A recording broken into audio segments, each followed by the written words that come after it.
할렐루야. 오늘 거룩한 주일 아침 주님 앞에 나오신 여러분 모두를 진심으로 환영합니다. 각 가정에서 온라인으로 예배드리시는 모든 형제자매님들도 주의 이름으로 환영합니다. 우리 예배를 통해서 하나님께 영광 돌리고 우리 10년 가운데도 새로운 은혜가 임하는 시간 되시기 바랍니다. 이제 우리 마음을 정돈하시고 함께 기도하심으로 2020년 10월 18일 주일 예배를 하나님 앞에 드리시겠습니다.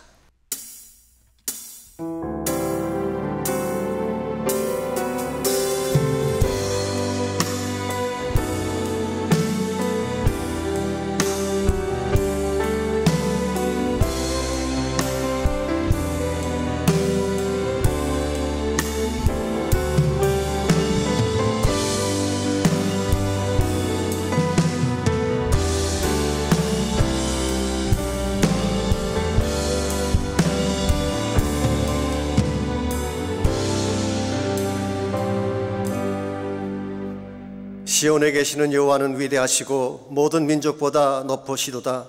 주의 크고 두려운 이름을 찬송할지니 그는 거룩하심이로다. 너희는 여호와 우리 하나님을 높이고 그 성산에서 예배할지어다. 여호와 우리 하나님은 거룩하심이로다. 아멘. 살아계신 하나님 감사합니다. 오늘도 거룩한 주일 아침 저희들을 주의 거룩한 산으로 초청하시고 전심을 다하여 예배하게 하신 것을 감사합니다. 예배 가운데 친히 임재하시고 하늘에 실려간 복을 심령 가운데 부어주시고 참된 변화와 능력을 체험하게 되는 아름다운 시간 되게 하여 주시옵소서. 예수님의 이름으로 기도하옵나이다. 아멘.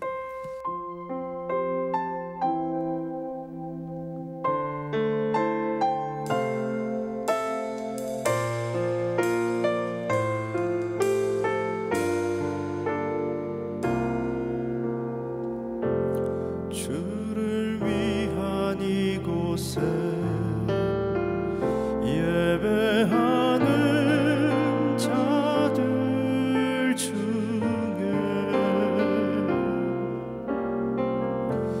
그가 찾는 이 없어 주님께서 슬퍼하시네.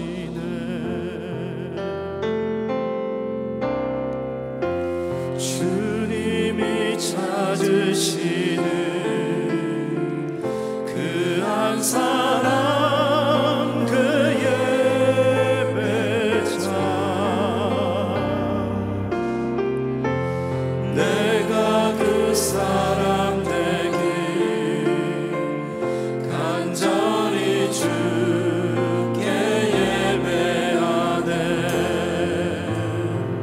주 은혜로 이곳에 서 있네. 주 임재에 엎드려 절하네. 그 어느 것도 난 필요 없네. 주님만 경배해. 주 은혜로 이곳에 서 있네. 주 임재에 엎드려 절하네. 그 어느 것도 난 필요 없네. 주님만 경배해.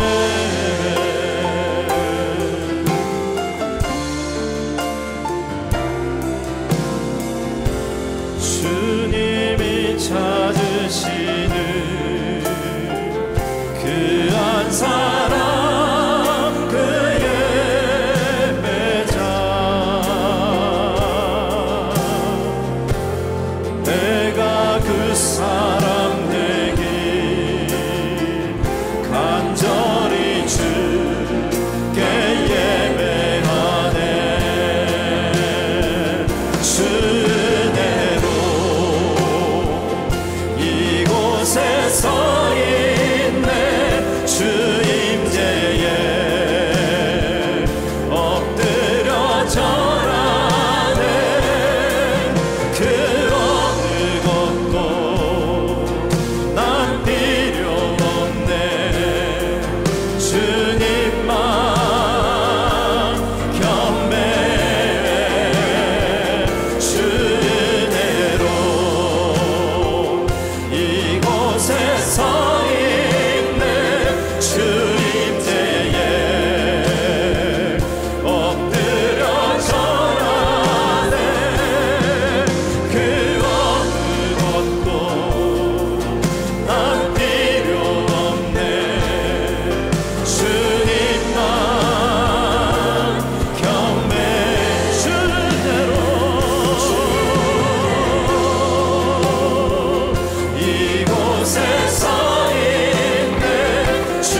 같은 죄인 살리신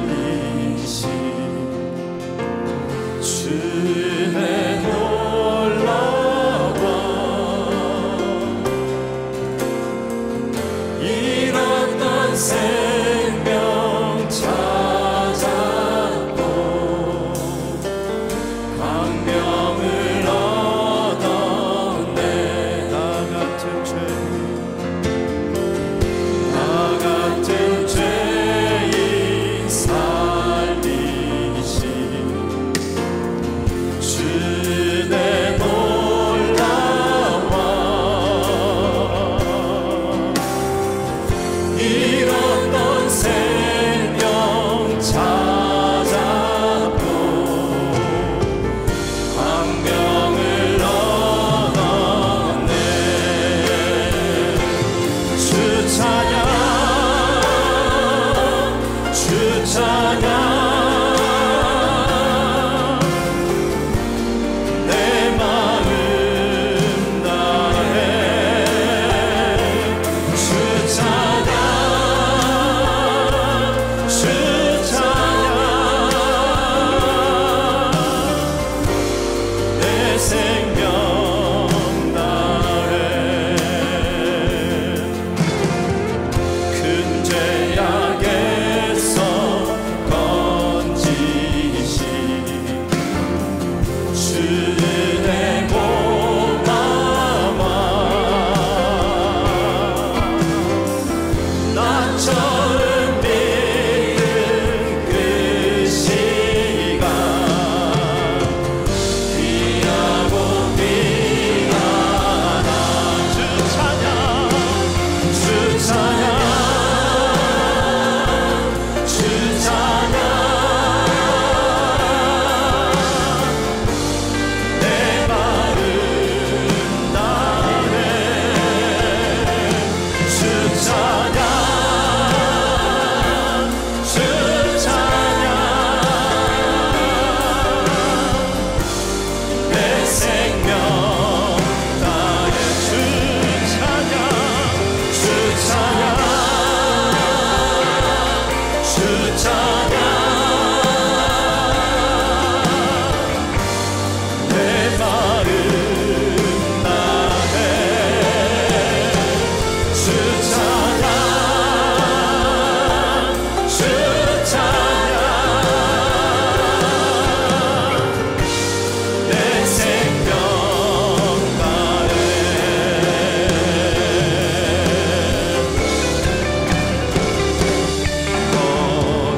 거기서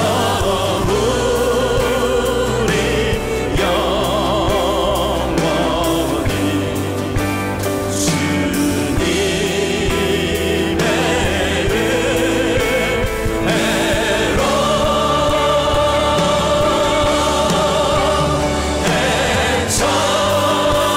해처럼 밝게 살면서 주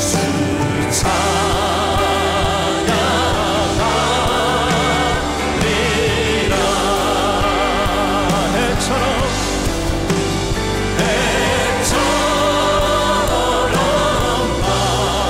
밝게 살면서 해처럼 밝게 살면 해처럼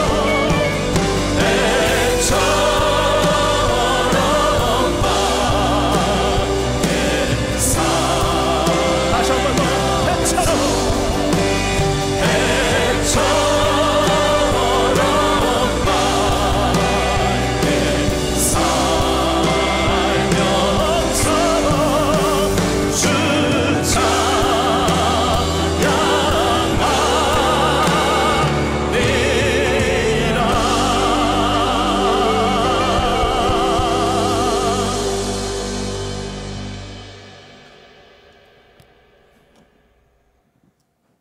말씀으로 이 세상 우주 만물을 창조하신 크신 하나님을 찬양하기를 원합니다. 또한 작은 저희를 이 세상에 홀로 보내두지 않으시고 귀한 자녀로 주님과의 깊은 관계성 속에 살 수 있도록 인도해 주심을 참으로 감사합니다. 주님이 사랑할 만한 사람을 사랑하시는 것이 아니라 주님을 십자가에 못 박은 죄인을 끝까지 사랑해 주셔서 주님의 축복권 안에 살게 하신 주님, 저희도 늘 그 사랑과 희생을 기억하며 날마다 십자가로 돌아가기를 원합니다. 그러므로 주님과의 완전한 관계성 속에 저희의 마음과 생각이 변화되고 저희의 행동이 변화되기를 원합니다. 주님이 희생하셨듯이 희생하며 주님이 사랑하셨듯이 저희도 사랑하여 세상에 주님을 드러내는 삶을 살도록 인도해 주시옵소서. 마지막 시대에 주님의 이름만을 드러내는 참된 제자의 삶을 살아가도록 축복해 주셔서 깨어있는 자로 주님의 날을 준비하는 자가 되게 하심으로 지혜로 인해 복음의 물결이 이 세상에 차고 넘치도록 축복해 주시옵소서. 이 귀한 예배를 통하여 우리 주님과의 귀한 관계성이 더욱 확정되게 하시고 저희의 중심이 하나님께로 사로잡힌 자 되어 주님만을 높이는 자들이 되도록 인도해 주시기를 기도합니다. 주일 예배뿐 아니라 우리의 일상의 삶이 하나님께 드려지는 향기로운 예배가 되도록 인도하여 주시옵소서. 먹든지 마시든지 무엇을 하든지 다 하나님의 영광을 위해서 하라. 그러므로 먹든지 마시든지 무엇을 하든지 저희가 하는 그 모든 것이 주님께 드려지는 예배가 되도록 인도해 주셔서 세상이 뒤집어지는 영적 모멘텀이 되게 하시고 참된 빛과 소금의 역할을 감당하도록 축복하여 주시기를 기도합니다. 주님, 지금은 많은 사람들이 어려움 속에 갇혀 정말 힘들어하며 살고 있습니다. 우리 주님께서는 우리를 머리털 하나도 다 세시고 아시는 분이시오니 그 어려움들을 알아주시고 주님께 기도하며 나아갈 때 주님께서 주실 수 있는 참된 평강으로 인도해 주시옵소서. 어렵고 힘든 환경이 주님을 깊이 만나는 귀한 통로가 되게 하시고 주님의 건지심을 경험하는 전화예배의 기회가 되도록 인도해 주셔서 참된 주님의 사람으로 성장하는 발판이 되도록 축복해 주시기를 기도합니다. 마지막으로 박성근 담임 목사님과 교회의 리더들을 위해 기도하기를 원합니다. 힘들고 어려운 여건 속에서도 주님이 함께 하심을 더욱 경험하고 목도하게 하시고 성령의 기름을 부어주셔서 능력 가운데 이 교회를 잘 이끌게 하셔서 마지막 시대에 이 교회를 통해 하나님께 모든 영광 올릴 수 있도록 축복하여 주시옵소서. 감사합니다. 이 모든 말씀을 살아계신 우리 구주 예수님 이름으로 기도드리옵나이다. 아멘.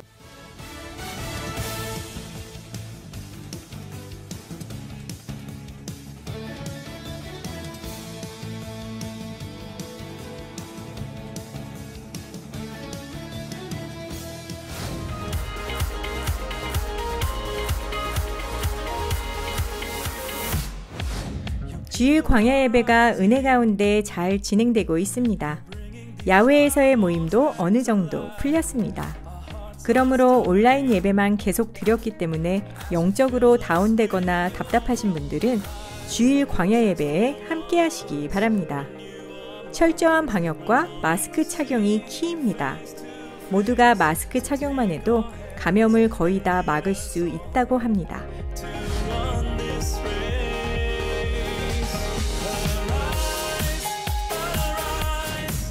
계속되는 코로나로 경제적으로, 육체적으로, 가정적으로 힘들어하시는 분들이 많습니다.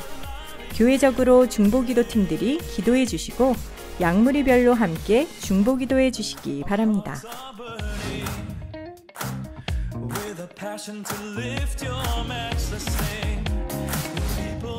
오늘은 고 안희숙 사모님의 23주기를 맞는 날입니다. 일평생 죽으면 죽으리라는 순교적 신앙으로 사신 사모님의 발자취를 되새겨보는 시간이 되시기 바랍니다.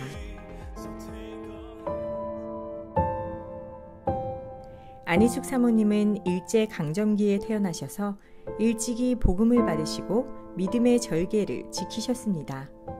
신사참배를 거부하셨고 제74회 일본 제국회의가 진행되는 의사당에 들어가서 일본은 유황불로 망한다는 하나님의 심판의 메시지를 담대히 선포했습니다. 안 사모님은 그 자리에서 체포와 함께 투옥되어 평양 형무소에 이감 후 6년의 옥고를 치르게 됩니다. 안 사모님은 옥중 생활 속에서도 착한 양, 착한 목자로서 주님의 참사랑을 몸소 실천하셨습니다. 하나님은 안 사모님을 통해 다양한 죄수들과 간수들에게 복음을 전하게 하셨고 그들을 변화시킨 놀라운 간증들이 죽으면 죽으리라는 책에 실렸습니다.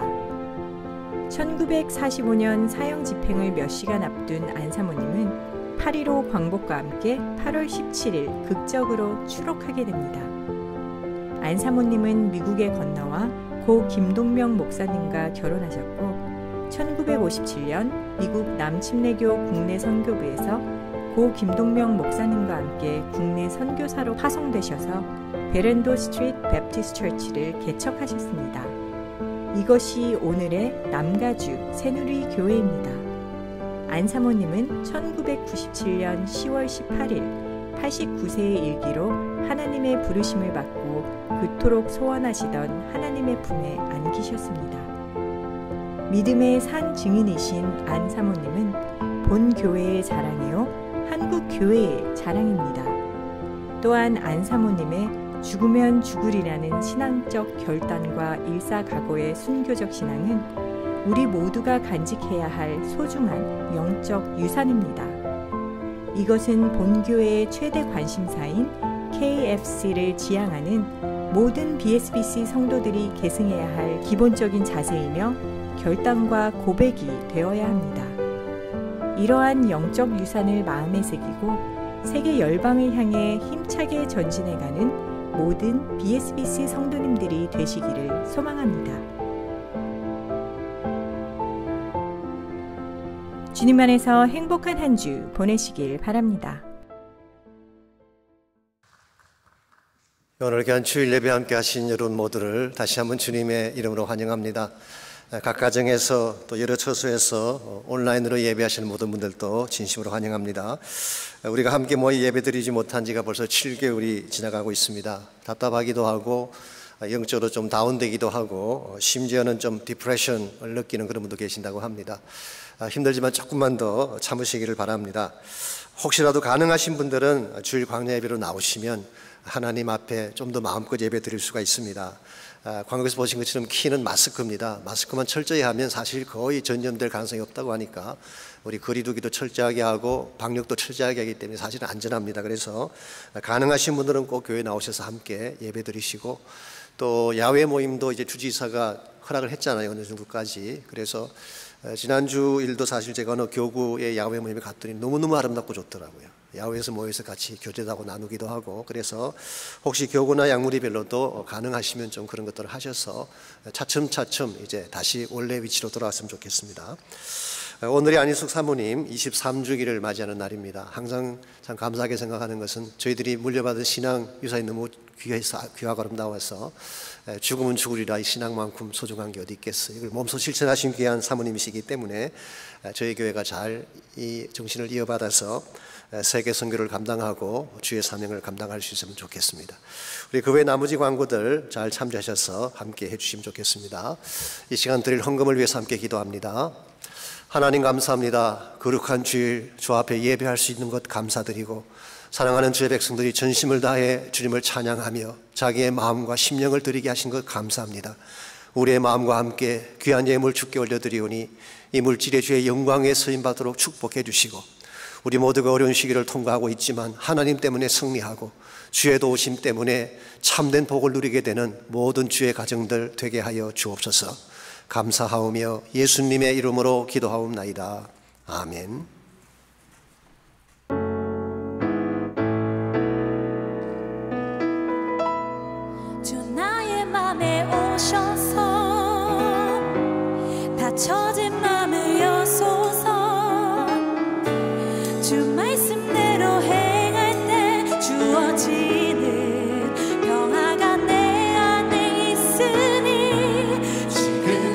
이곳에 오셔서 단비를 내려 주소서. 주님의 능력으로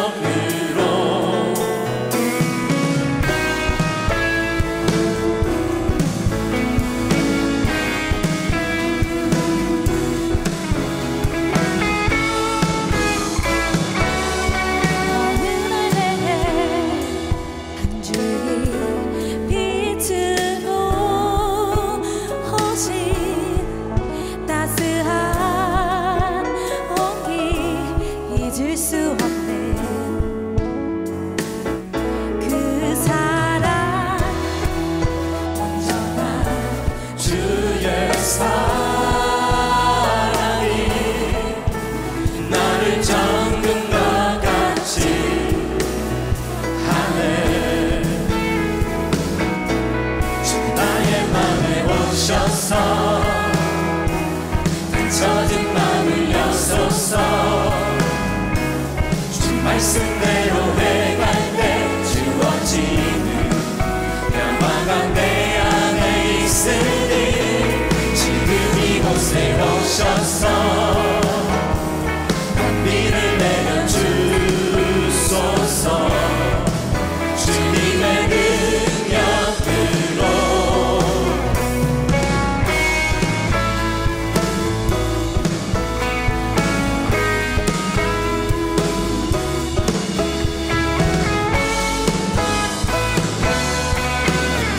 내게 한 줄기 빛으로 오신 따스한 온기 잊을 수 없는 그 사랑 온전한 주의 사랑이 나를 정금과 같이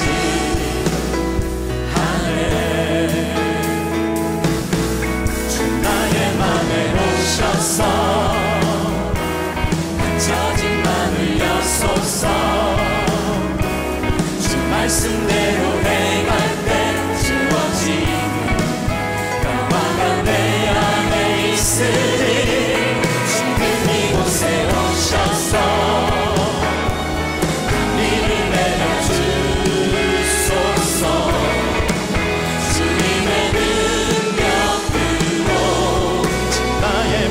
오셔서 젖은 마음을 여소서.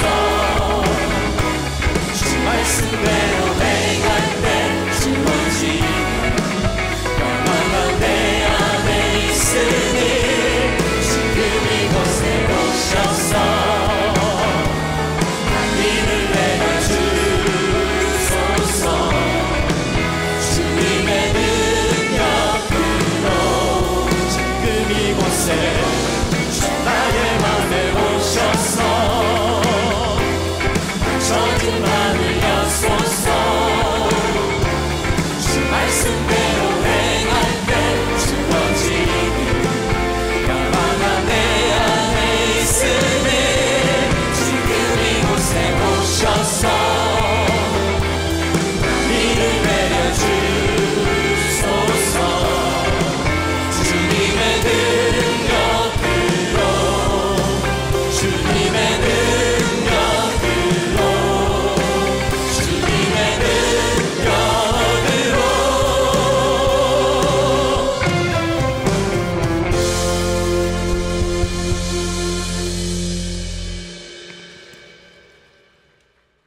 약함이 자랑이 되다. 고린도후서 11장 28절로 33절까지 말씀입니다. 이 외의 일은 고사하고 아직도 날마다 내 속에 눌리는 일이 있으니 곧 모든 교회를 위하여 염려하는 것이라. 누가 약하면 내가 약하지 아니하며 누가 실족하게 되면 내가 애타지 아니하더냐. 내가 부득불 자랑할진대 내가 약한 것을 자랑하리라. 주 예수의 아버지 영원히 찬송할 하나님이 내가 거짓말 아니하는 것을 아시느니라. 다메섹에서 아레다 왕의 고관이 나를 잡으려고 다메섹 성을 지켰으나 나는 광주리를 타고 들장문으로 성벽을 내려가 그 손에서 벗어났노라. 아멘. 중국의 고전 중 하나인 소림광기라고 하는 책에 보면 이런 이야기가 나옵니다. 어떤 사람이 새 침대를 하나 샀는데 이것을 자랑하고 싶었습니다. 그래서 일부러 아픈 척 꾀병을 앓은 것입니다. 그러면 사람들이 문병을 오게 되고 문병을 오면 새 침대를 봐주지 않겠습니까? 그때 마침 새 바지를 산 남자가 있었습니다. 자기도 바지를 자랑하고 싶은데 어디 가서 자랑하나 생각하던 차에 그 소식을 들었습니다. 이 사람이 문병을 가서 대뜸 침대 위에 발을 올려놓고 자기 바지를 흔들면서 인사를 했습니다. 대체 무슨 병을 앓으시기에 거동조차 못하시는 것입니까? 그때 침대에 누워있던 그 사람이 한숨을 내쉬며 이렇게 대답을 했다고 합니다. 보아하니까 내가 앓고 있는 병이나 당신이 앓고 있는 병이나 똑같은 병인가 봅니다. 이 병이 무슨 병일까요? 자랑병이라고 하는 것입니다. 여러분, 누구에게나 자랑하고 싶어하는 본성이 있습니다. 그 정세가 중하냐 가벼우냐의 차이가 있을 뿐 누구나 자신을 자랑하고 싶어하죠. 일반적으로 자랑을 할 때는 본인이 가지고 있는 좋은 점이나 성공담 같은 것을 자랑하기를 원합니다. 심지어는 혹 실패한 것이나 잘못된 것이 있어도 이것을 미화하려고 하는 경향을 가지고 있습니다. 그래야지 자신이 올라간다고 생각하기 때문입니다. 그래서 사람들이 쓰는 레주메나 자서전 같은 것을 보십시오. 거의 완벽할 정도로 자신을 잘 소개하고 있지 않습니까? 제가 오래전에 미 동부 지역의 한 교회 가서 집회를 인도한 적이 있는데요. 주일 아침 설교를 제가 하면서 그때 설교 제목이 잡초 인생도 꽃이 될 수 있다, 그런 제목으로 설교했던 것 같습니다. 서론 부분에서 빌 클린턴이 2004년도에 쓴 My Life라고 하는 자서전을 제가 잠깐 소개했습니다. 그의 아버지는 그가 태어나기 3개월 전에 교통사고로 세상을 떠났죠.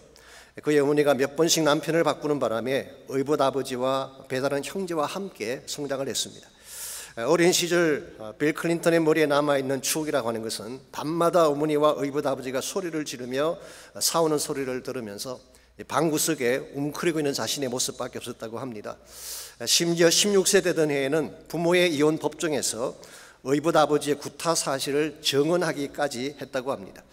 웬만한 사람 같으면 이 정도 환경에서 빗나가고 탈선할 만도 한데 빌 클린턴은 그렇지 않았습니다.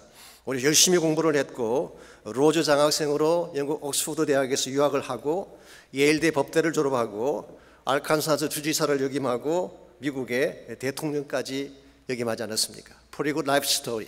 제법 괜찮은 인생 이야기죠. 제가 이 스토리를 소개했더니 예배 끝나고 나오는데 나이가 좀 드신 백인 한 분이 저에게 와서 이렇게 말씀하셨어요. Pastor, your message is very good. 당신 말씀은 참 좋습니다. 그러면서 But Bill Clinton is not good person. 빌 클린턴은 좋은 사람이 아닙니다. 아마 제가 소개한 그 자서전의 내용이 너무 미화된 게 아닌가라고 지적한 것 같습니다. 아시는 대로 그의 인생에 어두운 면도 많이 있죠. 이 폴라 존스와의 성추행 사건도 있고 모니카 루인스키와의 스캔들 사건도 있고 위정을 했기 때문에 의회에서 탄핵까지 갔던 그런 경력을 가지고 있는, 사실 수많은 약점을 가지고 있죠. 이와 같은 약점들은 대개 자기 편에서 미화시켜서 기재를 하고 좋은 점만 부각을 시키는 것입니다. 이와 같은 것이 일반적인 사람들의 모습입니다.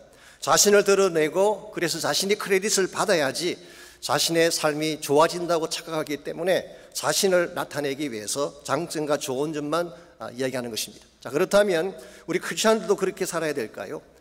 좋은 점만 이야기하고 장점만 이야기하고 또 혹시라도 나에게 잘못이 있으면 그것을 가장하든지 미화시켜서까지 나를 높이는 그런 모습으로 살아가야 될까요? 그렇지 않습니다. 오히려 반대입니다.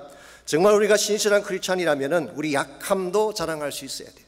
내 삶의 어두웠던 면들, 실패했던 부분들, 내 삶의 못난 부분도 당당하게 자랑할 수 있어야지 우리 안에서 일하시는 하나님을 나타낼 수 있는 것입니다. 여러분 아시겠지만 우리 연약함이 드러나면 드러날수록 뭐가 드러날까요? 하나님의 은혜가 드러나는 것입니다. 나를 높이면 높이는 만큼 나의 존재 가치는 높아질지 모르지만 하나님의 은혜가 들어갈 여백이 없는 것입니다. 그러므로 오늘 저희들이 잘난 부분들, 잘하는 부분들, 좋은 부분들만 자랑하기보다는 나 연약함도 자랑하고 부끄러운 사실도 자랑하고 그렇게 함으로써 내 인생 가운데 일하시는 하나님이 얼마나 좋으신 하나님이신가, 그분의 은혜가 얼마나 높으신가를 선포할 수 있어야지 우리가 하나님을 위해 바르게 살아갈 수가 있는 것입니다. 이런 측면에서 세상은 지금도 그들의 강함을 자랑하고 살아가지만 어떻게 하면 여러분과 저는 우리의 약함을 자랑함으로써 하나님을 높이며 살아갈 수 있을지 오늘 같이 봉독한 본문을 중심으로 이것을 함께 정리해 보려고 합니다. 오늘 같이 읽은 본문에 보시면 자신의 약함을 자랑하는 사도 바울의 모습이 기록되어 있습니다. 30절을 같이 보겠습니다. 내가 부덕불 자랑할진대 내가 약한 것을 자랑하리라 그랬어요. 바울은 자신에 대한 자랑하고 싶지 않았어요. 그래도 굳이 자랑해야 된다고 한다면 나의 약한 부분을 자랑하겠다 그렇게 말씀하고 있습니다. 여기서 약하다는 이 단어는 약점, weakness 그렇게 번역할 수도 있고 혹은 기력이 쇠하다, 질병을 가졌다 그렇게 번역할 수도 있습니다. 그러나 문맥을 보게 되면 단순히 질병에 걸렸다 그런 뜻이라기보다는 부끄러웠던 삶의 행적을 의미한다고 보는 것이 좋습니다. 그래서 바울은 31절에서 내가 지금 하는 이 약한 것을 자랑하는 것은 진실이다 이 사실을 주 예수의 이름과 하나님의 이름으로 선포한 후에 32절 33절을 보시면 다메섹에서 일어났던 사건 하나를 소개합니다. 여기 말하는 다메섹 사건은 개종 초기의 사건, 아주 오래전 사건을 의미하는 것입니다. 여러분, 다메섹이라는 장소가 사도 바울과 어떤 연관이 있나요? 여러분 모두 잘 아실 것입니다. 바울의 인생을 바꾸어 놓았던 결정적 장소가 다메섹이죠. 사도행전 9장에 보시게 되면 그 당시 이름이 사울이었습니다. 사울이라고 하는 청년이 크리스찬들을 박해를 하다가 예루살렘에 있는 크리스찬만 박해하는 것으로 분이 차지 않았는지 다메섹까지 가서 다메섹에 있는 크리스찬들을 체포해 오기 위해서 대제사장에게 직접 공문서를 받아가지고 그들을 잡기 위해 가고 있는 도중이었어요. 그런데 그 도중에 예수님을 만나게 된 것이죠. 이것이 그 유명한 바울의 개종 사건, Conversion of Paul이라고 부르는 사건입니다. 그때 예수님 만났을 뿐만 아니라 아나니아라고 하는 제자의 도움으로 크리스찬 공동체에 받아들여지게 되고 그리스도의 몸의 지체가 된 후에 복음 전거를 하게 됐죠. 이런 면에서 이 다메섹이라는 장소는 사도 바울의 더러운 과거와 새로운 삶이 교차되는 지점이라고 말할 수가 있습니다. 파괴자의 삶에서 복음 전도자의 삶으로 바뀌게 된 장소를 다메섹이라고 할 수가 있습니다. 사실 바울의 과거 행적을 들추어내게 된다면 부끄러운 면이 참 많습니다. 그러나 바울은 이 사실을 결코 감추려고 하지 않습니다. 사도행전 9장에서도 한번 자기의 과거 행적을 밝힌 적이 있고 사도행전 22장에서도 자기의 과거가 얼마나 악했는가를 밝힌 적이 있습니다. 왜냐하면 그것을 밝혀야지 하나님의 은혜가 드러날 수 있기 때문에. 그래서 디모데전서 1장 13절에서 15절을 보게 되면 바울은 이와 같이 자신의 과거를 소개하고 있습니다. 내가 전에는 비방자요 박해자요 폭행자였으나 도리어 긍휼을 입은 것은 내가 믿지 아니할 때에 알지 못하고 행하였습니다. 우리 주의 은혜가 그리스도 예수 안에 있는 믿음과 사랑과 함께 넘치도록 풍성하였노라. 그리고 15절에서 그 유명한 말씀 내가 죄인 중에 괴수라는 고백을 적고 있습니다. 바울은 자신의 과거가 어두운 사실을 밝히고 있습니다. 연약했던 사실을 밝히고 있습니다. 부끄럽다는 사실을 밝히고 있습니다. 그러나 동시에 나의 과거 행적이 이와 같이 부끄럽기 때문에 하나님의 은혜가 필요한 사실을 밝히고 있어요. 하나님의 은혜가 없었더라면 오늘날의 바울이 가능했을까요? 불가능했을 것입니다. 여러분과 저의 삶도 마찬가지입니다. 우리가 잘난 것만 계속 이야기하면 하나님의 은혜가 드러날 기회가 없어요. 내가 얼마나 못났는지, 얼마나 누추한지, 얼마나 사악한지를 밝히는 만큼 나를 사랑하시고 구원하신 하나님의 은혜가 더 극명하게 드러나는 것입니다. 이것은 마치 그림을 그리는 사람들이 그림의 주인공을 부각시키기 위해서 이 바탕을 다크한 컬러로 칠한 것과 똑같아요. 바탕이 다크할수록 그 그려진 대상이 더 뚜렷이 드러나지 않습니까? 여러분과 제 삶도 마찬가지입니다. 우리 가운데 과거에 부끄러운 일 하지 않은 사람 어디 있겠어요? 하나님 대적하지 않고 바르게 살아온 사람 어디 있어요? 정말 나의 과거를 생각하면 도무지 하나님의 은혜 받을 자격이 되지 아니하지만 이와 같은 나를 사랑하셔서 구원하신 그 주님을 자랑하려면 나의 과거의 부끄러운 사실을 밝히고 그리고 하나님의 은혜의 극대함을 드러내야지 되는 것입니다. 이와 같이 우리 크리스찬 삶이라고 하는 것은 우리의 잘난 면만 자랑하며 사는 삶을 말하는 것이 아니라 약함을 자랑함으로 하나님을 높이는 삶이에요.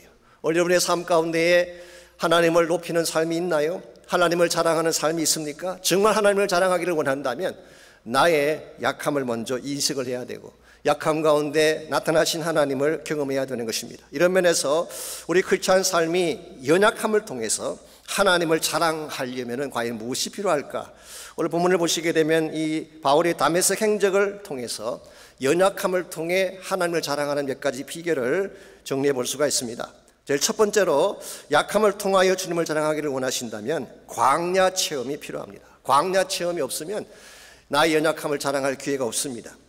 자, 사도 바울이 다메섹 도상에서 예수님 만난 것은 누구나 다 아는 사건이죠. 그런데 예수님 만난 후에 그의 행적에 대한 것은 조금 정리가 필요합니다. 여러분이 먼저 사도행전 9장 20절에서 22절을 보시게 되면 사도 바울은 개종한 직후에 다메섹으로 들어가서 제자들과 며칠을 함께 했습니다. 그리고 즉시 각 회당에 들어가서 예수가 하나님의 아들이라는 사실을 전파했다고 했습니다. 이것을 보면 바울의 개종 사건은 단순한 환상을 본 사건이랄지 감정적 경험에 불과한 사건이 아니라 리얼한 진짜 사건인 것을 알 수가 있어요.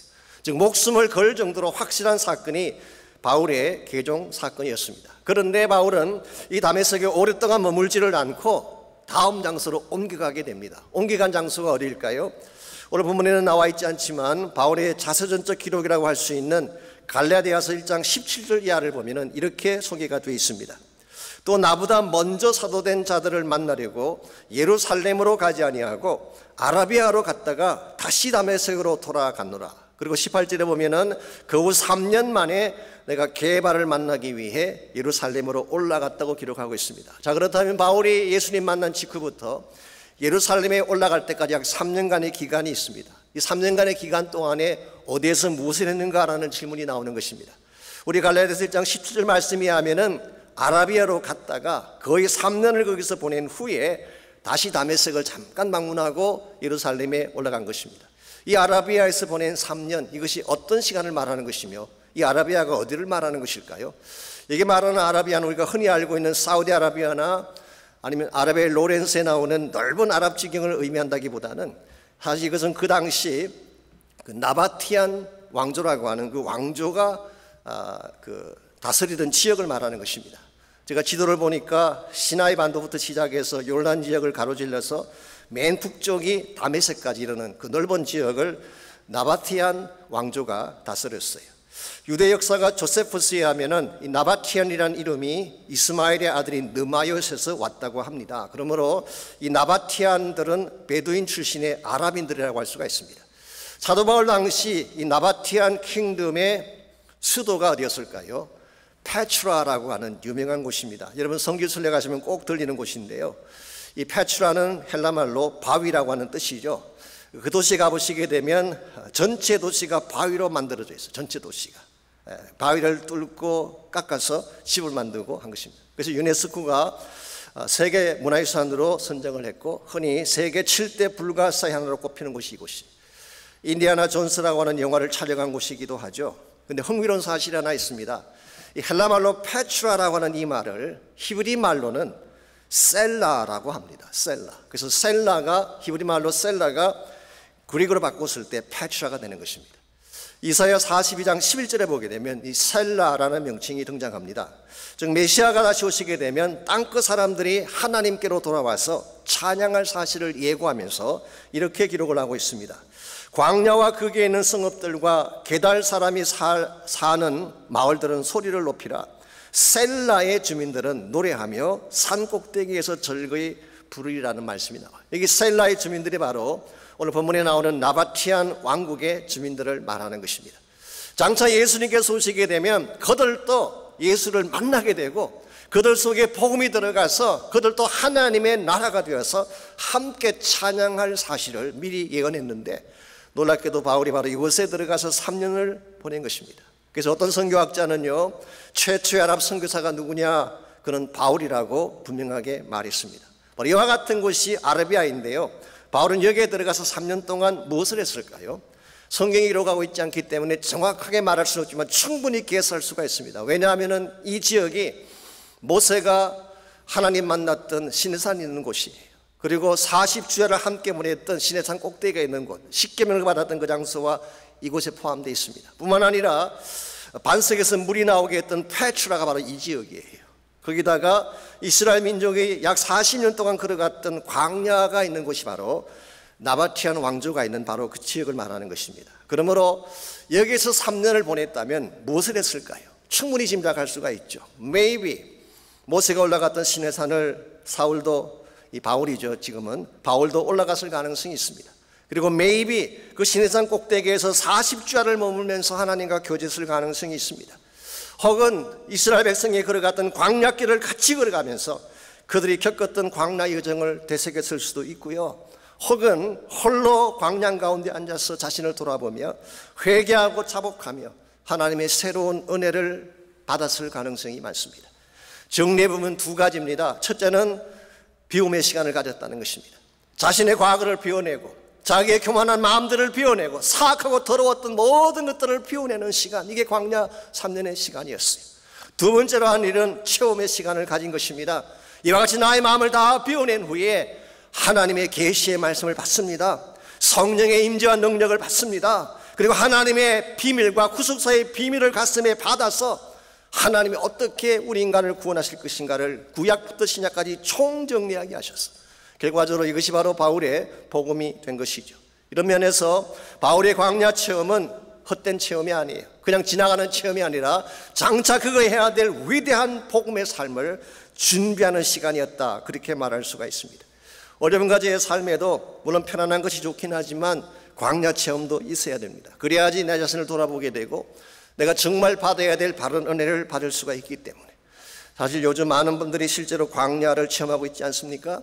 코로나 바이러스 때문에 사발하시는 분들, 참 사업이 힘들어서 어려워하는 분들이 계십니다. 직장을 잃어버리고 렌트비를 낼 수 없어서 힘들어하는 분들도 계시고 질병의 고통 속에 신음하며 아파하는 분들도 많이 계시죠. 가정의 위기 앞에서 당혹스러워하고 자녀들이 힘들어하는 것을 보면서 함께 힘겨워하는 그런 부모들이 많이 있잖아요. 심지어 어떤 분들은 너무나 오랫동안 이것이 계속되니까 언제 끝날지도 모르니까 디프레션에 빠져가지고 정말 갈 바를 몰라하는 분들도 계십니다. 오늘 아침에도 제가 신문을 보니까 여러분도 보셨을 것입니다. 부인을 총격으로 죽인 후에 본인도 자살한 사건이 났어요. 지난주에도 한 가정이 그렇게 해서 두 고등학교 아이들을 남겨놓고 어머니가 세상을 떠났다는 기사를 보았는데 또 이런 일이 벌어진 것입니다. 신문에 기사를 쓴 사람이 그렇게 했어요. 아마도 코로나 바이러스가 끼친 악영향 때문이 아닐까. 지치고 힘겨워서 선택한 잘못된 선택이라는 것입니다. 그러나 여러분 분명히 아십시오. 광야가 힘들다고 해서 삶을 포기하는 것은 잘못된 방향이에요.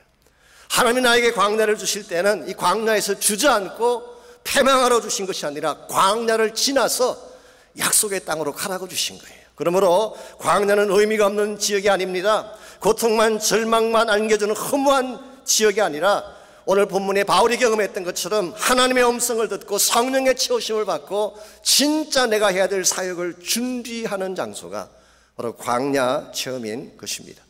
실제로 히브리 말로 광야라고 하는 말이요, 미드바르라고 하는 말인데, 이 미드바르라는 이 말은 바람 많이 부는 척박한 공간이라 그런 뜻이래요.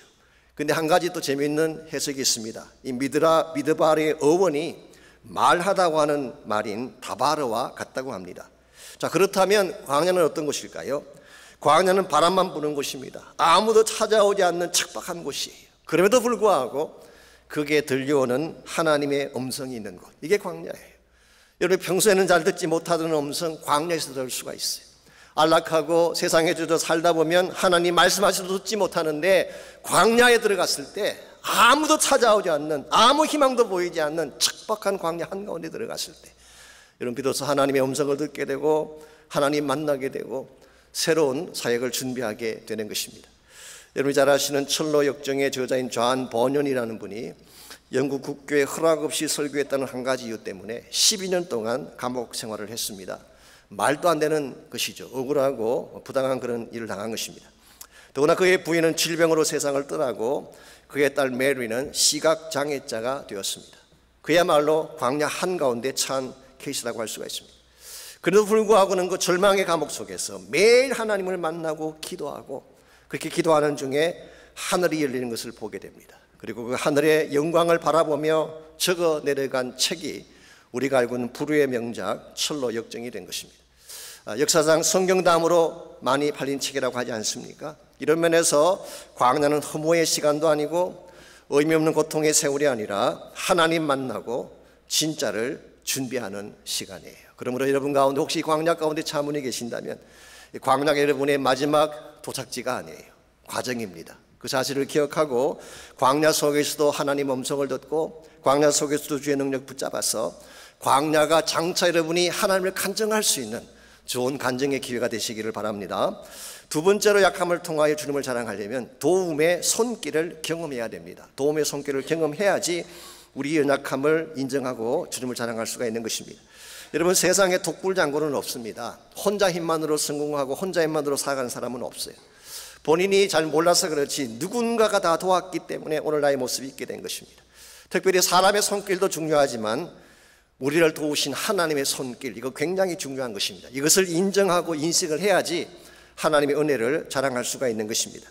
오늘 32절 33절을 보시면 이 바울이 아라비아에 약 3년간의 시간을 보내고 다메섹으로 돌아오게 됩니다.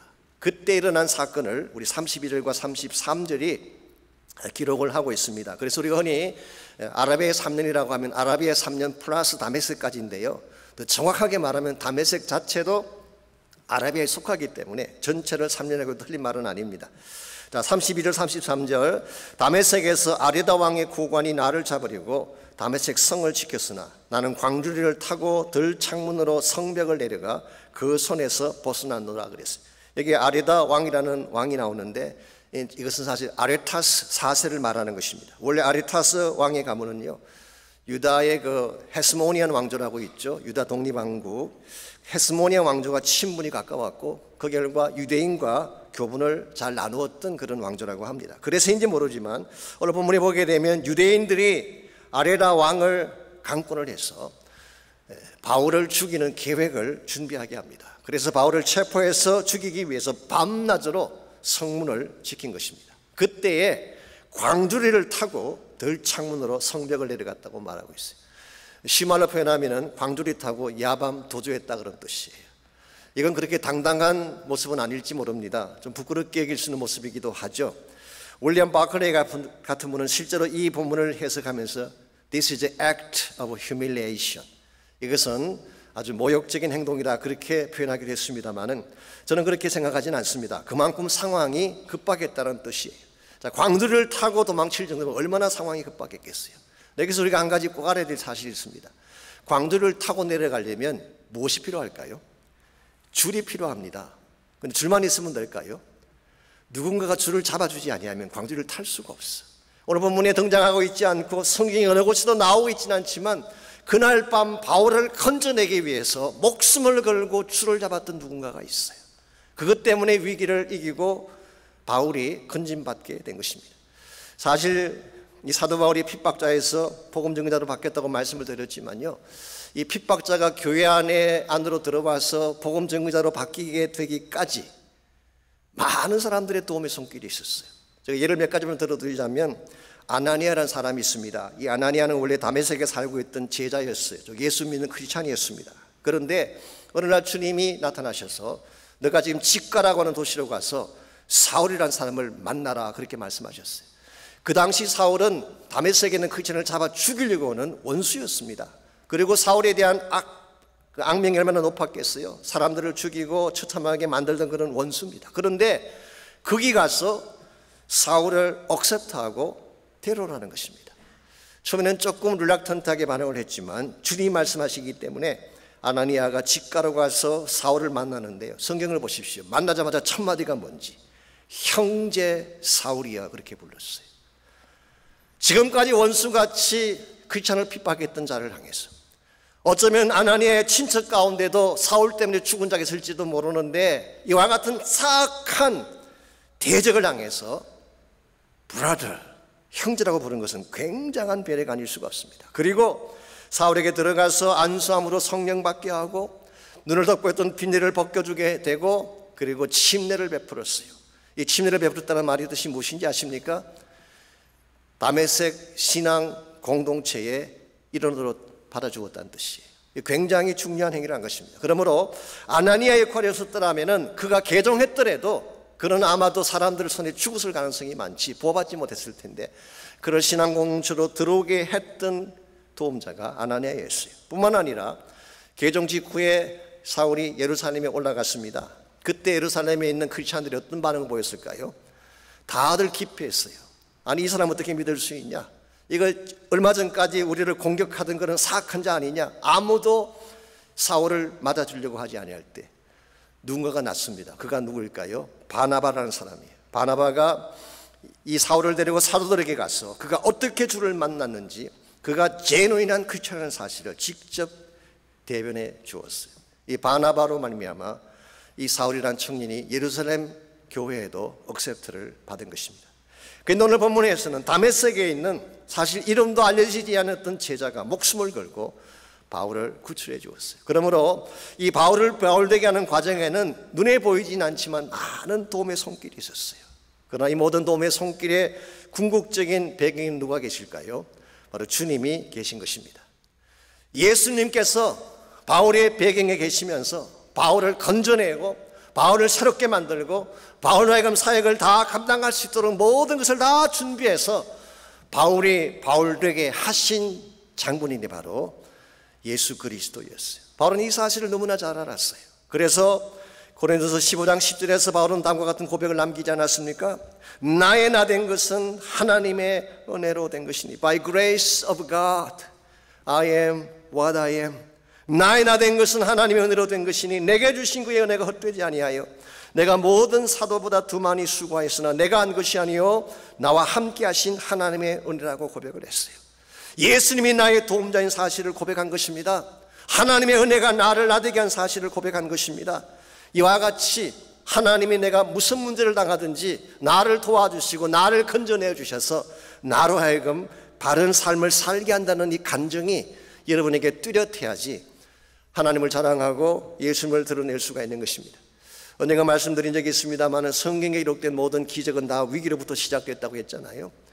홍해가 갈라진 사건은 어떻게 일어났나요? 홍해라는 장벽이 이스라엘을 막지 않았더라면 일어날 수 없는 사건이에요.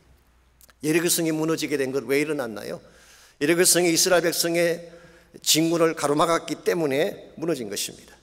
오병의 기적도 마찬가지, 골리앗이 거꾸러진 사건도 마찬가지, 심지어 죽은이 나흘 된 나사로가 살아난 사건도 마찬가지. 죽지 않았더라면 살아나는 기적이 있을 수가 없지. 국가적 위기가 없었더라면 어떻게 골리앗이 죽는 기적이 나타났겠어요? 배고픔의 위기가 없었더라면 어떻게 오병이어 사건이 벌어졌겠어요? 오늘 여러분 가정의 삶 가운데 위기가 있다는 것은요, 사실 하나님의 기적이 있다는 말과 똑같습니다. 그래서 정말 건강한 그리스도인은 위기가 왔을 때 두려워하기보다는 오히려 이번에는 하나님이 어떤 기적을 보여주실까 기대하는 것입니다. 이게 믿음이에요. 나에게 분명히 어려운 난관은 왔는데 아무도 도울 자가 보이지 아니하는데 그러할지라도 이번에는 하나님이 누구를 통해서 나를 건져내실까, 하나님의 손길을 신뢰하고 믿는 것, 이게 바로 여러분을 강한 그리스도인이 되게 만들고 하나님을 자랑하게 만드는 것입니다. 미국의 사업가 중에 스탠리 템이라는 분이 계세요. 아마 여러분 옛날에 많이 들으셨을 거예요. US 플라스틱이라는 컴퍼니를 세워서 굉장히 많은 돈을 번 사업가죠. God owns my business. 하나님이 나의 사업을 소유하시다는 그런 책으로 한국 분에게도 많이 알려져 있고 미국 사회도 많이 알려진 분입니다. 이번에 실제로 자기 회사 주식의 51%를 하나님 명의로 바꿔놓았어요. 이 말도 안 되는 소리라고 변호사들이 반대했지만 끝까지 우겨가지고 자기 주식의 51%를 하나님 소유로 바꿔놓았어요. 그래서 non-profit organization이 자동적으로 가질 수 있도록 그렇게 다 만들었습니다. 그 결과 그는 1억 4천만 불의 기금을 선교비로 드렸어요. 요즘도 1억 4천만 불이 큰 돈이지만요, 지금 이게 40년, 50년 전 이야기입니다. 그 당시 1억이면 엄청난 돈입니다. 그런데 1억 4천만 불의 기금을 선교비로 드리고 400개 선교단체를 섬기고 심지어 한국에 선교비를 보내서 개척한 교회가 300개가 넘습니다. 이와 같이 하나님의 사역을 많이 감당했던 이분이 1976년 61세 되던 해에 척추암에 걸리게 됩니다. 그 당시로서는 이 병은 수술도 할 수가 없고 약물로도 고쳐지지 않는 굉장히 어려운 질병이고 거의 죽을 확률이 99%라고 합니다. 이 사실이 알려지게 되자 모든 사람들이 그의 인생은 끝났다고 생각했어요. 심지어 어떤 분은 이렇게 하나님에 대해서 회의적인 말도 했습니다. 정말 하나님을 위해 헌신한 사람인데 저렇게 죽도록 내버려 두어도 되는 것인가 라고 하나님을 원망하는 사람들도 있었어요. 그랬는데요, 몇 달 후에 스탠리 템이 툭툭 털고 일어나더니 회사로 출근하는 것입니다. 사람들이 깜짝 놀라서 물었습니다. 아니 어떻게 당신이 나오신 것입니까? 병은 어떻게 된 것입니까? 그때 스탠리가 다음과 같이 답을 했다고 합니다. 어차피 살고 죽는 것은 주님께 달린 것입니다. 살면 좋고 또 죽으면 어떻습니까? 천국 가는데. 그래서 저는 날마다 이렇게 기도했습니다. 하나님 감사합니다. 병든 것도 감사하고 죽는 것도 감사하고 살려주시면 그것 또한 감사합니다. 주의 일 더 할 수 있으니까요. 그래서 감사만 계속 부르짖었더니 어느 사이인가 척추암이 떠나고 엎드려요. 이게 하나님이 하시는 일이에요. 우리 마음속에 바른 감사를 가지고 바른 찬양을 가지고 하나님에 대한 바른 믿음을 가지고 신뢰함으로 하나님께 나가게 되면 위기는 순식간에 사라질 수가 있는 것입니다. 그래서 이분이 이 척추암에서 고침받은 후에 얼마나 더 사셨을까요? 제가 통계 자료를 봤더니요, 지난 2015년도에 100세 잔치를 하셨어요. 그리고 아직도 돌아갔다는 이야기를 듣지 못했으니까 아마 105살까지 살고 계시는 것 같아요. 여러분, 이게 예수 믿는 맛인 줄 믿습니다. 예수님께 헌신하고 충성하는 사람이라고 해서 위기가 없는 거 아니에요. 고난이 없는 건 아닙니다. 예수 믿는 사람도 질병에 걸릴 수가 있고 사업이 망할 수도 있는 것입니다. 그 한 가지 차이가 뭡니까? 우리는 망해도 하나님이 살아계신다는 거예요. 내 사업이 어려움을 당해도 하나님은 스틸 나의 편이 되시고 나를 돕는 자가 되신다는 것입니다. 이 사실을 여러분이 깊이 인식을 하고 무슨 일을 당하든지 하나님을 향해 도움의 손길을 요청하고 하나님의 능력의 손을 붙잡기만 하면 연약함 가운데서 강한 자로 일어설 수가 있게 되고 하나님 영광을 나타낼 수가 있는 것입니다. 이와 같이 우리에게 주어진 연약함이라고 하는 것은요, 사실 하나님을 드러낼 수 있는 기회예요. 그래서 연약함을 정말 하나님을 자랑하는 기회로 삼기를 소원한다면 1차적으로 광야길을 걸어가 봐야 돼요. 광야 체험이 필요해요. 두 번째는 고난 중에, 환난 중에, 위기 중에 나타나는 하나님의 도우심을 경험해야지 우리가 이 하나님을 자랑할 수가 있습니다. 마지막 세 번째로 연약함을 통해 하나님을 자랑하려면 사랑에 대한 부담감을 가져야 됩니다. 사랑의 부담감. 이 사랑의 부담감이라고 하는 것은 누구를 사랑하지 않으면 견딜 수 없는 그런 마음을 말하는 것입니다. 이게 분명해야지 하나님을 기쁘시게 할 수가 있고 하나님이 기뻐하는 열매를 맺을 수가 있습니다. 왜 그럴까요? 하나님의 본성이 사랑이기 때문에 그런 것입니다. 그래서 우리가 하나님을 자랑하는 가장 파워풀한 방법이 뭐냐고 하면 사랑을 행하는 것입니다. 오늘 본문 28절 29절을 보시면 바울에게는 이 사랑의 가슴이 분명히 있었던 것 같습니다. 제가 읽어드립니다. 이 외의 일은 고사하고 아직도 날마다 내 속에 눌리는 일이 있으니 곧 모든 교회를 위하여 염려하는 것이라. 누가 약하면 내가 약하지 아니하며 누가 실족하게 되면 내가 애타지 아니하더냐. 이 외의 일은 고사하고, 이 말은 지난주 소개해드렸던 앞에 읽어한 모든 외적인 고난을 말하는 것입니다. 수시 많은 고난을 당했잖아요. 이 모든 것을 제외하고 그것을 빼고도 지금 나의 마음에 눌리는 일이 있다고 바울은 고백합니다. 이게 눌리는 일이라고 번역한 이것이 pressure, 압박이라고 번역할 수도 있고 그건 burden, 짐이라고도 번역할 수 있는 단어예요. 바울의 마음속에는 아직도 매 순간순간 지워버릴 수 없는 마음의 짐이 있다는 거예요. 이 짐이 무엇을 위한 짐일까요? 그 다음 부분을 읽어보시면 금방 답이 나옵니다. 모든 교회들을 위한 염려 때문이라고 했어요. 염려라고 하니까 혹시 불신앙적 염려를 말하는가 생각할지 모르지만 그런 뜻이 아닙니다. 이것은 바로 사랑하기 때문에 하는 걱정을 말하는 것입니다. 사랑의 케어를 말하는 것입니다. 그래서 29절에서 누가 약하면 자신도 그것을 아파하고 누가 넘어지면 자신이 애가 탄다고 말한 것입니다. 애가 탄다는 이 표현이요, 속이 타들어간다는 뜻이, 숫덩이처럼 시커멓게 속이 탄다 그런 뜻이, 마치 자녀가 잘못된 길로 가게 되면 부모가 가슴이 타는 것처럼 마음을 조이며 밤에 잠을 잘 수 없는 심정, 이게 오늘 바울이 말하고 있는 사랑의 부담감, 사랑의 burden이라고 할 수 있습니다. 여러분, 이것이 우리 마음속에 있어야지 하나님이 기뻐하는 열매를 맺을 수가 있어요.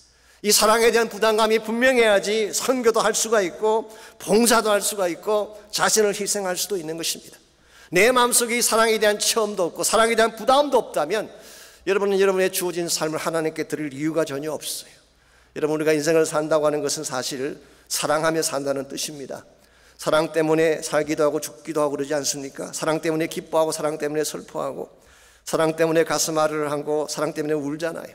사랑 때문에 힘을 얻기도 하고 사랑 때문에 낙심하기도 하고 사랑 때문에 만나고 사랑 때문에 헤어지기도 하잖아요. 그러므로 사랑할 수 있으면 다 된 것입니다.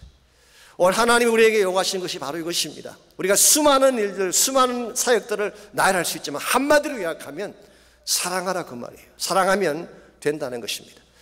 하나님이 여러분과 저를 사랑하셨기 때문에 가장 연약할 때에, 내가 죄인 되었을 때에 하나님이 나를 먼저 사랑하셨기 때문에 오늘 여러분과 저도 이 사랑의 가슴을 마음에 품고 사랑의 부담을 갖고 살아가야지 하나님의 귀한 뜻을 이룰 수가 있는 것입니다. 제가 오래전에 그 목회 잡지에서 읽었던 스토리긴 합니다만, 자녀 셋을 잘 키운 한 어머니가 계셨어요. 그 자녀 셋이 다 잘생기고 어디에 내놓아도 손색이 없을 정도로 훌륭하게 성장한 그런 자녀들이었습니다. 하루는 목사님이 신방을 가셔서 그 어머니에게 물었어요.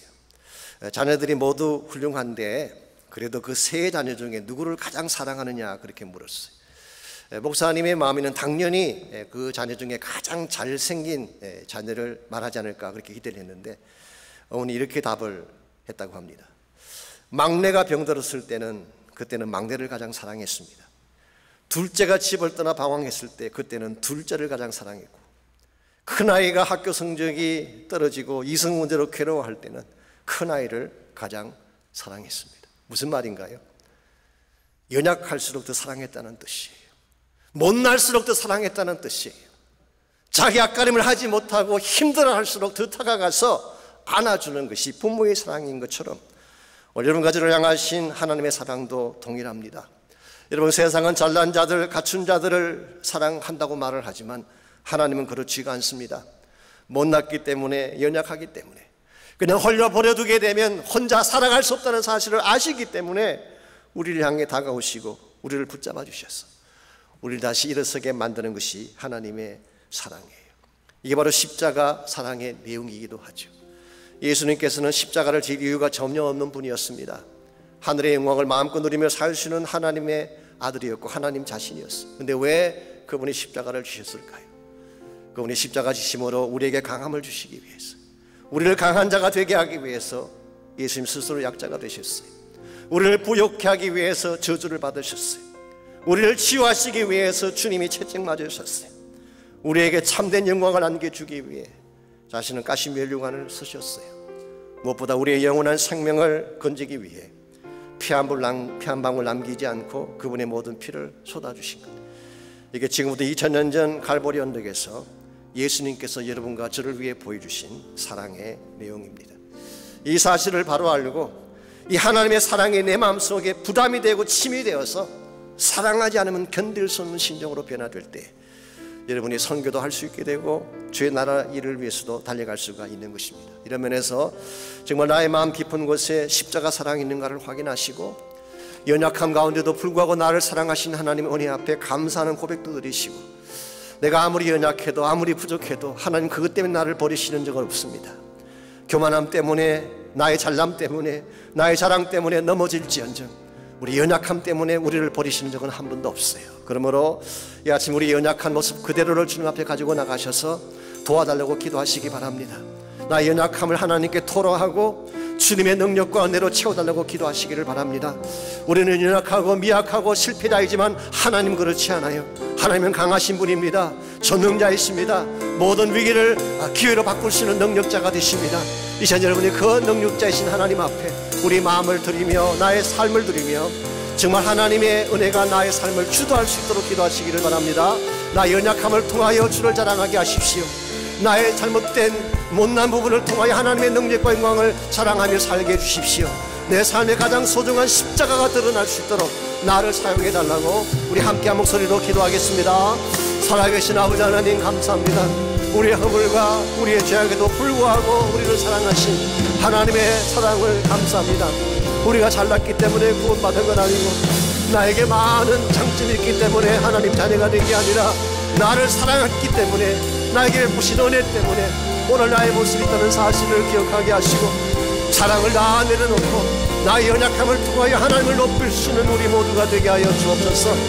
우리에게 강함을 주시는 하나님, 연약함을 통해 하나님의 능력을 알게 하시는 하나님, 오늘 아침에 사랑하는 주의 백성들이 주님을 만나게 도와주시고, 연약함 속에서도 주의 능력을 붙잡게 도와주시고, 하나님께서 나의 전부가 되심을 고백함으로 말미암아 주의 영광에 다녀갈 수 있는 귀한 역사가 이 아침 이 모든 주의 백성들 가운데 일어나게 하여 주옵소서.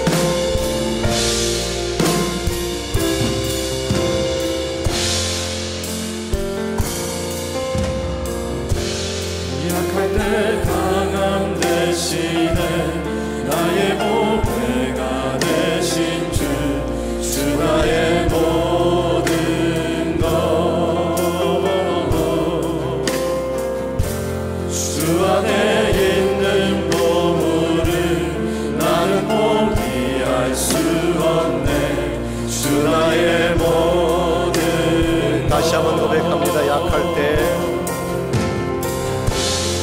약할 때 강함 대신에 나의 보배가 되신 주 나의 모든 것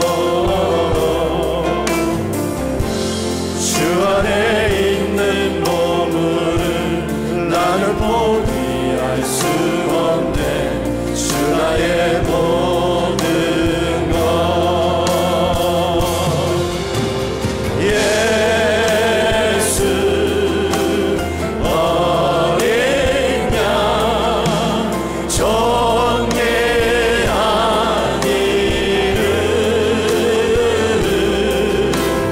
예수 어린 양 정예한 이름 십자가 죄사 하셨네 십자가 죄사하셨네 주님의 이름 찬양해 주 나의 모든 것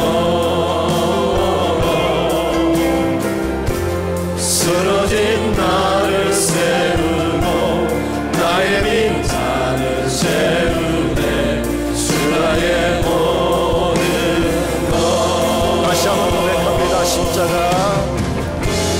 십자가 죄사하셨네 주님의 이름 찬양해 주 나의 모든 것 쓰러진 나를 세우고 나의 빈잔을 채우네 주 나의 모든 것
하나님 감사합니다.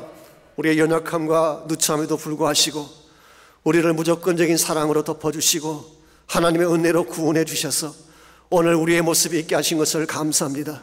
나의 나된 것이 하나님의 은혜임을 선포하는 저희가 되게 해주셔서 나를 자랑하며 나의 높음을 자랑하는 인생이 아니라 오직 십자가를 자랑하며 하나님의 은혜를 자랑하며 복음의 권세와 능력을 자랑하며 살아갈 수 있는 우리 모두가 되게 하여 주시옵소서. 이제는 우리 구주 예수 그리스도의 은혜와 하나님 아버지의 무한하신 사랑과 성령님의 충만한 임재하심이 이 시간 주 앞에 나와 전심을 다해 찬양하고 예배한 사랑하는 주의 백성들과 각 가정에서 처소에서 온라인으로 예배하는 모든 사랑하는 주의 백성 한 분 한 분에게 그들의 가정과 삶의 터전과 자녀들과 자손들 위해 이제로부터 항상 함께 해주시기를 다시 오실 우리 주님 예수님의 이름으로 간절히 축원하옵나이다. 아멘.